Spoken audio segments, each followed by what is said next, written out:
Graça e paz. Seja bem-vindo ao canal O Poder da Proclamação. Assim também ocorre com a palavra que sai da minha boca. Ela não voltará para mim vazia, mas fará o que desejo e atingirá o propósito para o qual a enviei. A palavra de Deus, ela nunca volta vazia. Isaías 55:11. E este evangelho do reino será pregado em todo o mundo como testemunho a todas as nações. Então virá o fim. Mateus 24:14. E vi o céu aberto, e eis um cavalo branco, e o que estava sentado sobre ele chama-se Fiel e Verdadeiro, e julga e peleja com justiça. Apocalipse 19:11. E a última palavra que Jesus disse através da visão de João no Apocalipse: aquele que testifica estas coisas diz: certamente cedo venho. Amém. Ora vem Senhor Jesus. Audiolivro Os Alicerces da Fé Cristã, volume 1, por Derek Prince. Parte 2, Arrependimento e Fé, capítulo 6, Lei e Graça. No capítulo anterior, chegamos à seguinte conclusão. Segundo o Novo Testamento, a salvação recebe somente pela fé. Fé na obra de expiação consumada por Cristo, sem as obras humanas de qualquer tipo. No entanto, depois disso, a fé que gera salvação manifesta sempre em obras apropriadas, ações que correspondem à fé confessada. Uma fé que não produz estas obras apropriadas é uma confissão oca, uma fé morta, incapaz de gerar uma verdadeira experiência de salvação. Essa conclusão relativa à relação entre fé e obras conduz naturalmente a uma pergunta: quais são as obras que devemos esperar na vida de cada pessoa que confesse fé em Cristo para a salvação? Mais especificamente, qual é a relação entre a fé em Cristo e as exigências da lei de Moisés? A resposta do Novo Testamento é clara e consistente. A partir do momento em que confiamos em Cristo para a salvação, a nossa justiça deixa de depender da guarda da lei de Moisés, seja no todo, seja em parte. Esse é um assunto que gera grande confusão entre os cristãos. Para desfazer tal confusão, temos que primeiro reconhecer certos fatos básicos sobre a lei de Moisés em único sistema. O primeiro grande fato claramente constatado nas Escrituras é que a lei foi dada completa, uma vez por todas, através de Moisés. É o que lemos em João 17. Porque a lei foi dada por intermédio de Moisés. A graça e a verdade vieram por meio de Jesus Cristo. Note-se essa frase. A lei foi dada por intermédio de Moisés. Não algumas leis ou parte da lei, mas a lei, toda a lei, completa e total no sistema único. Foi dada num período da história através da instrumentalidade humana de um único homem, Moisés. Em toda a Escritura, menos que alguma frase especial esteja acrescentada para modificar ou alterar o significado da expressão a lei, denota o sistema completo de lei dado por Deus através de Moisés. Encontramos a confirmação disso em Romanos 5, 13 a 14. Porque até o regime da lei havia pecado no mundo, mas o pecado não é levado em conta quando não há lei. Entretanto, reinou a morte desde Adão até Moisés, mesmo sobre aqueles que não pecaram à semelhança da transgressão de Adão. Note-se que as duas frases indicam um período definido de tempo, até o regime da lei desde Adão até Moisés. Quando Deus criou Adão e o colocou no jardim, deu-lhe não um sistema completo de lei, mas um único mandamento negativo. Da árvore do conhecimento do bem e do mal não comerás. Gênesis 2:17. Quando Adão transgrediu esse mandamento, o pecado entrou na raça humana e veio sobre Adão e sobre todos os seus descendentes a partir desse momento. A evidência de que o pecado veio sobre todos os homens desde o tempo de Adão é o fato de todos os homens terem ficado sujeitos à morte, que é o resultado do pecado. Contudo, a partir do momento em que Adão transgrediu contra esse primeiro mandamento dado por Deus, até o tempo de Moisés, não houve nenhum sistema divino de lei revelado e aplicado à raça humana. Isso explica a razão das duas frases até a lei e desde Adão até Moisés se referirem ao mesmo período da história humana. O período que vai da transgressão de Adão, do mandamento simples no jardim, até o tempo em que um sistema completo de lei divina foi dado por Deus através de Moisés. Durante esse período, a raça humana esteve sem qualquer sistema divino de lei. Isso está em total acordo com a declaração já citada de João 17. A lei foi dada por intermédio de Moisés. Essa lei dada era um sistema único e completo de mandamentos, estatutos, ordenanças e juízos. Tudo isso está contido na sua totalidade em 4 livros da Bíblia: Êxodo, Levítico, Números e Deuterônimo. Antes do tempo de Moisés e dos acontecimentos relatados nesses livros, não havia nenhum sistema divino de lei dado à raça humana. Posteriormente, após a conclusão desse período e desses livros, nada mais foi acrescentado a tal sistema de lei. Que a lei foi dada completa uma vez por todas é claramente entendido pelas palavras de Moisés em Deuterônimo 4, 1-2. Agora, pois, ó Israel, ouve os estatutos e os juízos que eu vos ensino, para os cumprirdes, para que vivais e entreis, e possuais a terra que o Senhor Deus de vossos pais vos dá. Nada acrescentareis à palavra que vos mando, nem diminuireis dela, para que guardeis os mandamentos do Senhor, vosso Deus, que eu vos mando. Estas palavras mostram que o sistema de lei dado por Deus a Israel, através de Moisés, era completo e final. Depois disso, nada mais lhe deveria ser acrescentado e nada deveria dele ser retirado. Isso conduz-nos naturalmente ao grande fato seguinte, que temos de esclarecer devidamente em relação à guarda da lei. Cada um que vive debaixo da lei é obrigado a observar todo o sistema de lei na sua totalidade e globalidade em todas as ocasiões. Não se põe em causa observar certas partes da lei e omitir outras. Nem se discute se quer guardar a lei em certas ocasiões e deixar de observar noutras. Qualquer pessoa que se submeta à lei fica necessariamente obrigada a guardar toda a lei em todo o tempo. Isso é claramente afirmado por Paulo em Gálatas 3:10. Todos quantos, pois, são das obras da lei, estão debaixo de maldição, porque está escrito: maldito todo aquele que não permanece em todas as coisas escritas no livro da lei, para praticá-las. Repare na expressão permanece em todas as coisas. Isso indica que quem estiver debaixo da lei tem de observar toda a lei em todo o tempo. Quem em algum momento quebrar algum ponto da lei, transgride toda a lei e coloca-se assim debaixo da maldição divina pronunciada contra todos os transgressores da lei. Com base nisto, chegamos ao terceiro ponto importante relativo à lei, que tem de ser reconhecido e que é um fato histórico. O sistema de lei dado por Moisés foi ordenado por Deus unicamente a uma pequena parte da raça humana, o povo de Israel, após a sua libertação da servidão do Egito.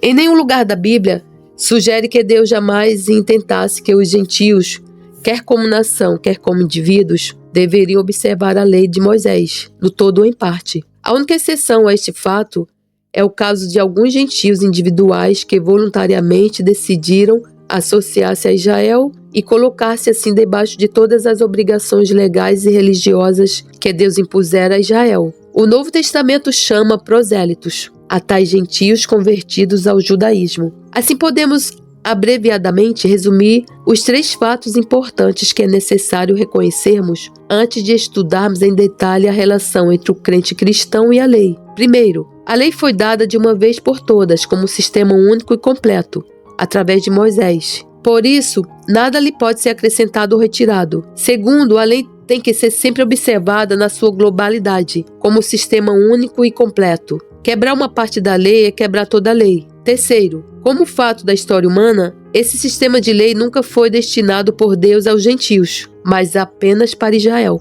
Os cristãos não estão debaixo da lei. Tendo estabelecido esses fatos como base, podemos agora continuar a examinar em detalhe o que o Novo Testamento ensina sobre a relação entre o crente cristão e a lei. Muitas passagens do Novo Testamento abordam esta questão e cada passagem ensina a mesma verdade clara e definida. A justiça do crente cristão não depende de guarda de nenhuma parte da lei. Vejamos algumas passagens do Novo Testamento que clarificam este ponto. Primeiro temos Romanos 6-14, que é dirigida diretamente aos crentes cristãos. Porque o pecado não terá domínio sobre vós, pois não estáis debaixo da lei, sim da graça. Este versículo revela 2 verdades importantes. Primeiro, os crentes cristãos não estão debaixo da lei, mas da graça. Essas são 2 alternativas que se excluem mutuamente. Ou estamos debaixo da lei ou debaixo da graça.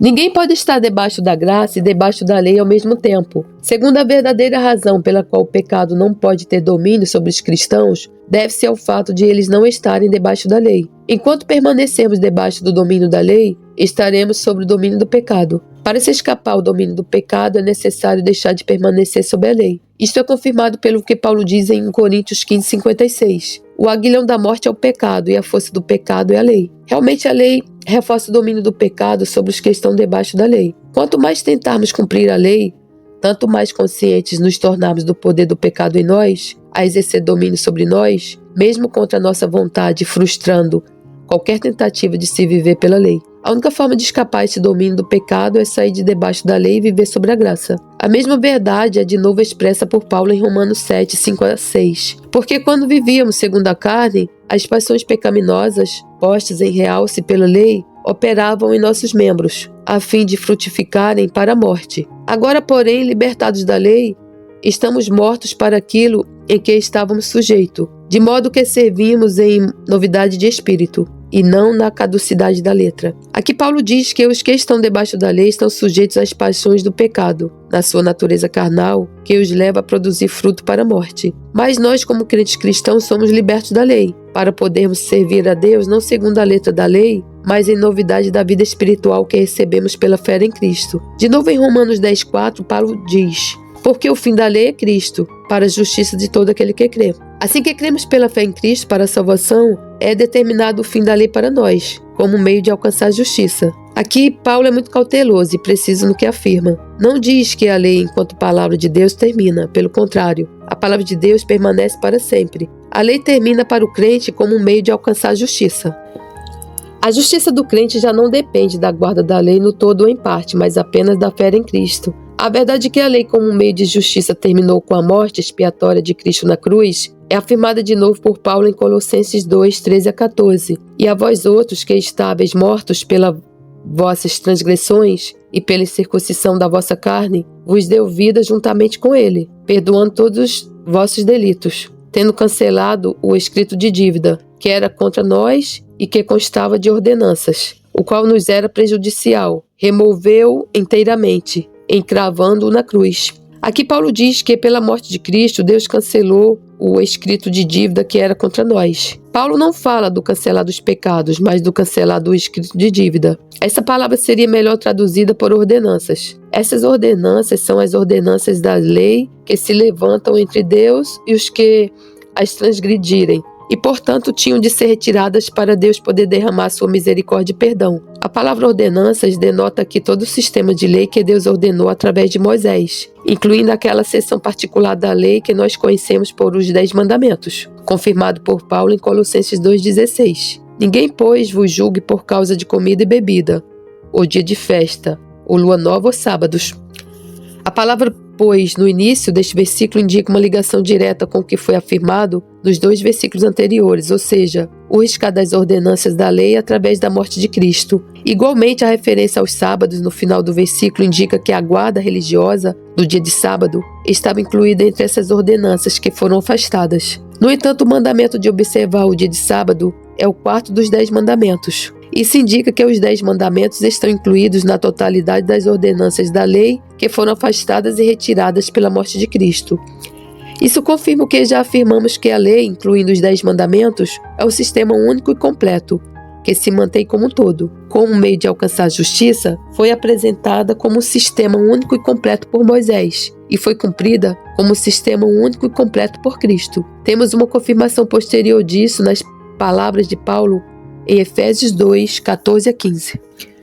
Porque ele, Cristo, é a nossa paz, o qual de ambos fez um. E tendo derribado a parede da separação que estava no meio, a inimizade aboliu na sua carne, a lei dos mandamentos na forma de ordenanças, para que dos dois criasse em si mesmo um novo homem, fazendo a paz. Paulo diz-nos que Cristo, através da sua morte expiatória na cruz, aboliu, isto é, deixou sem efeito a lei dos mandamentos e que dessa forma fez cair a grande linha divisória da lei de Moisés que separava judeus e gentios, possibilitando que, pela fé em Cristo, ambos os povos se reconciliassem tanto com Deus como um com o outro. A expressão a lei dos mandamentos indica tão claramente quanto possível que toda a lei de Moisés, incluindo os 10 mandamentos, deixou de ter efeito como meio de justiça por causa da morte de Cristo na cruz. Em 1 Timóteo 1, 8-10, Paulo discute de novo a relação entre o crente cristão e a lei e chega à mesma conclusão. Sabemos, porém, que a lei é boa, se alguém dela se utiliza de modo legítimo, tendo em vista que não se promulga a lei para quem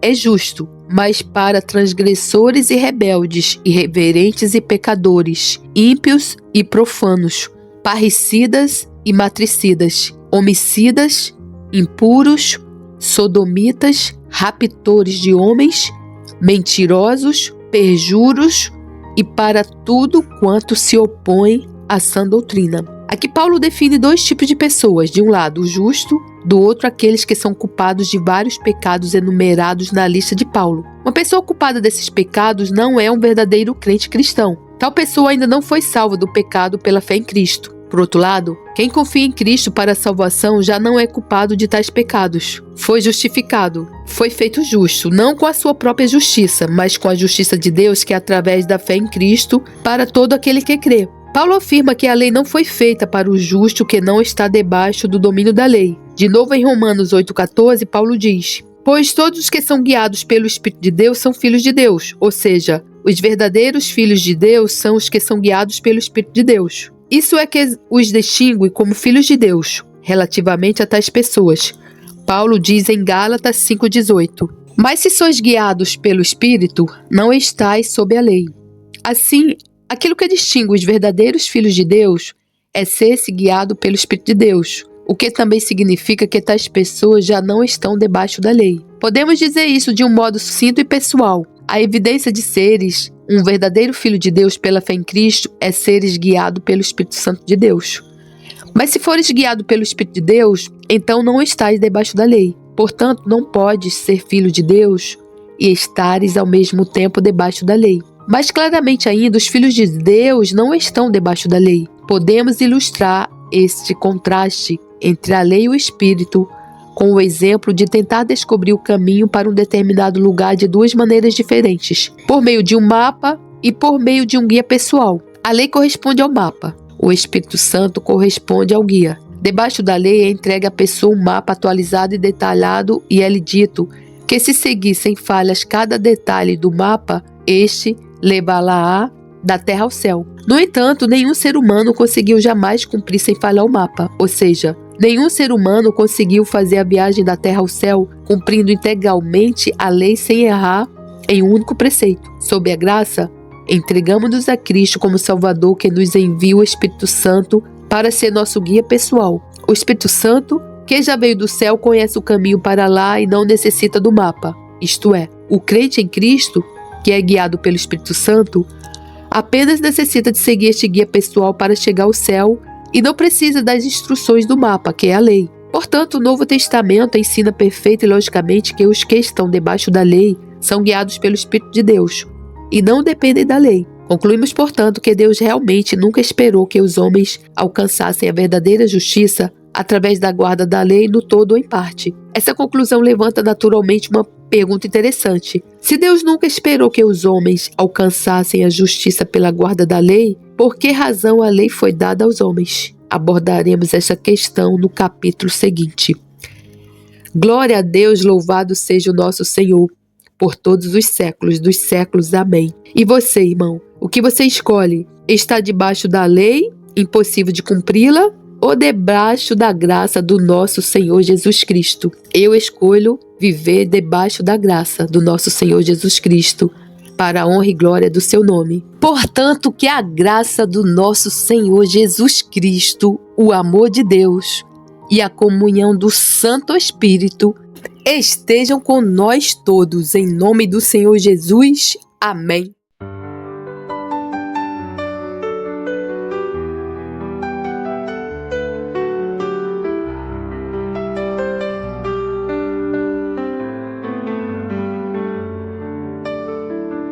Esperei com paciência no Senhor, e Ele se inclinou para mim e ouviu o meu clamor.